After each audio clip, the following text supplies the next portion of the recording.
Hi everyone, I'm Dr. Logan here with another Doc Talk. Today we're going to talk about exercising in the cold and considerations to have in order to remain injury-free. First, we're going to talk about the physiological effects to cold and acclimation effects. So whenever we're in a cold environment, this is going to initiate vasoconstriction of our blood vessels. So the blood vessels in the skin, they are going to constrict. It's going to reduce blood flow to the skin, and everything is going to go internally into our internal organs. This is going to help protect our core temperature and prevent heat loss. Another consideration that we have is that we can start to shiver.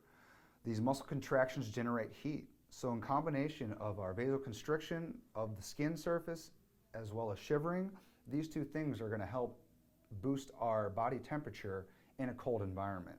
Again, all of this is in order to ward off hypothermia or decreased core body temperature.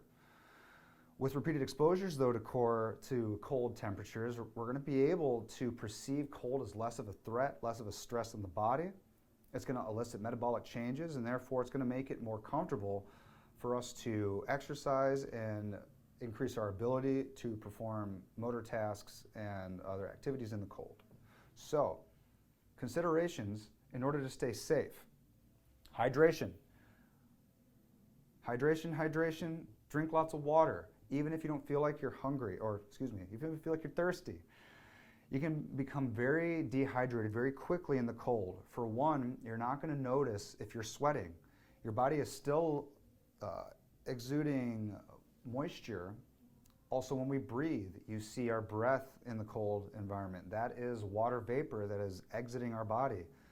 Again, we're not going to be able to notice when we're having water loss as effectively as, say, in the hot desert sun during the summer. So, stay hydrated even if you don't feel like you're going to be thirsty. Dehydration, remember, it causes the inability for the muscles to contract and relax effectively. This is going to increase our risk for muscle strains.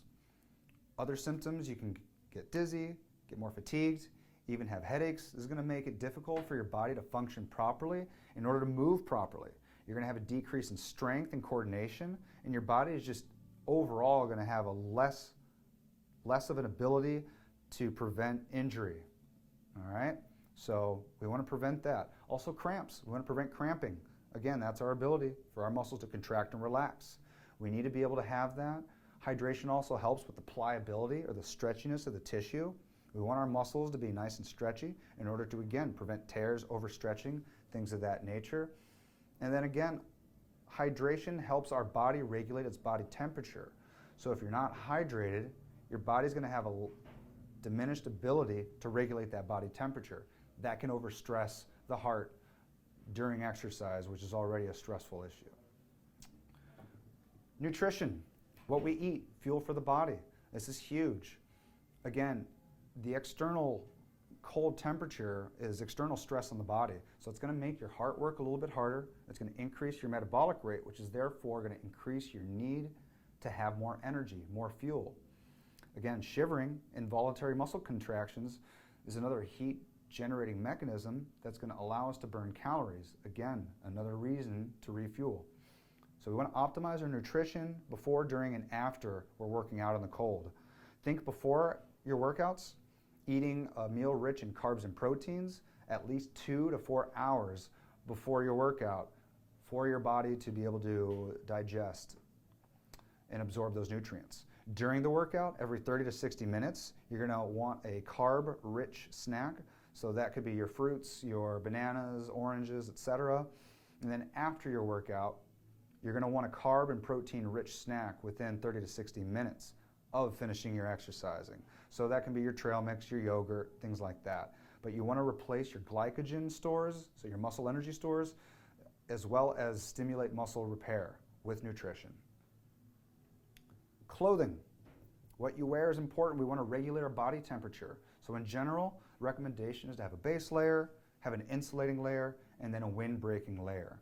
The heads, the hands, and the feet are all areas that need to be kept warm and dry. We want to prevent frostbite and damage to the skin.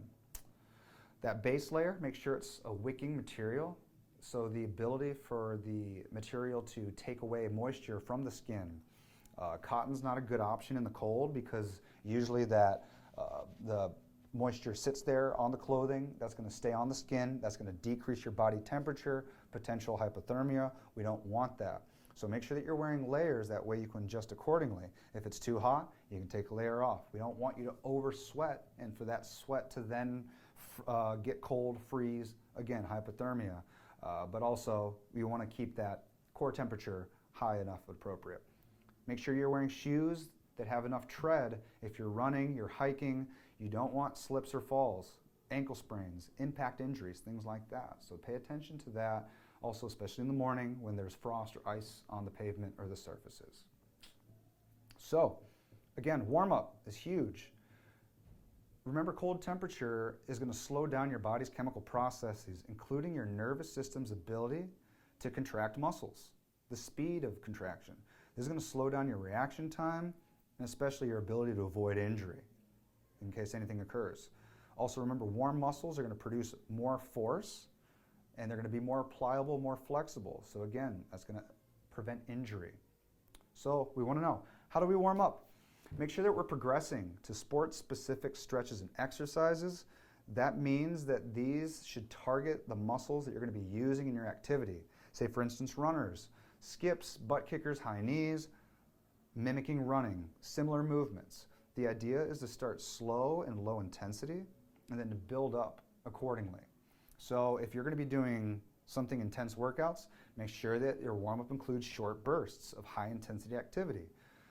It's going to prime your body as well as your nervous system and your mind. All right? If you're just going for an easy jog, though, you don't need to do that high intensity, just something low and integrated but progressive.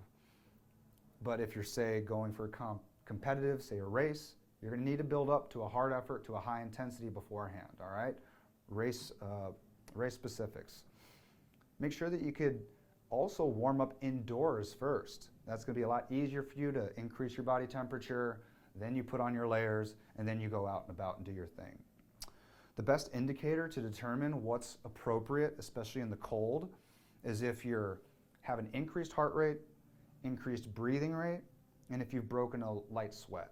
Those are easy 3 things just to notice. Again, increased heart rate, increased breathing rate, and breaking a light sweat are good ways to determine, okay, I'm warmed up enough for me to exercise appropriately out in the cold. So again, considerations. Exercising in the cold. Make sure that you accumulate appropriately. Make sure that you're staying hydrated. Make sure that you feed the body, all right? Fuel the body for performance. Make sure that you're protecting the body, all right, with the appropriate clothing and protection. And then make sure that you have an appropriate warm-up. This has been Dr. Logan, physical therapist here at Elevate Sports Performance and Healthcare with another Doc Talk. Happy training.